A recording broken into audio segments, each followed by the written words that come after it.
16 ગુજરાતી સવાલ જનતાનો જવાબ તંત્ર આપે। હેડલાઇન ચેખલામાં રાત્રિના અંધારામાં ખુરશી ખેલ, સરકારી મિલકતની તસ્કરી કે ભ્રષ્ટાચારનું મોટું નેટવર્ક। બનાસકાંઠા કાંકરેજ તાલુકાની ચેખલા પ્રાથમિક શાળા ફરી એકવાર વિવાદમાં વિમળમાં। રાત્રિના સમય ચોરીની જેમ 2 ટેમ્પા ભરીને જતી સરકારી ખુરશીઓ પકડાઈ। જાગૃત નાગરિકે ભાંડો ફોડ્યો, પણ હવે સવાલ એ છે કે ખુરશીની અસલી ખેલાડી કોણ?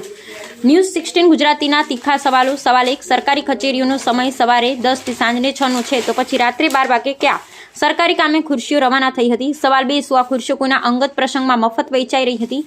કોણે આપ્યો હતો આદેશ? સવાલ 3, પોલીસ દ્વારા ટેમ્પા પકડાયેલા એટલે ખુરશીઓ પાછી આવી ગઈ, પણ શું ગુનો નોંધાશે કે પછી ભીનું સંકેલવાના પ્રયાસો તેજ થશે? સવાલ 4, ડીઓ સાહેબ ક્યાં છે? શું તેમને આ હેરાફેરીની જાણ હતી? જો ના, તો પોતાના તાબા હેઠળની શાળામાં થતી આવી હિલચાલ પર તેમની પકડ કેટલી? જનતાની અદાલતમાં જવાબ આપો। સરકારી મિલકત એ પ્રજાના ટેક્સના પૈસા છે। રાત્રિના અંધારામાં થતી આવી હિલચાલ સીધી ભ્રષ્ટાચાર સૂચવે છે। શું બનાસકાંઠાનું શિક્ષણ વિભાગ ઊંઘતું રહેશે કે પછી જવાબદારોને સસ્પેન્ડ કરી દાખલો બેસાડશે? અમે આ સમાચારને ત્યાં સુધી છોડીશું નહીં, જ્યાં સુધી જવાબદાર અધિકારીઓ સામે કાયદેસરની કાર્યવાહી ન થાય, સીસીટીવી ફૂટેજની તપાસ થાય અને સત્ય બહાર આવે તે અત્યંત જરૂરી છે। અહેવાલ જયંતિભાઈ ઠક્કર।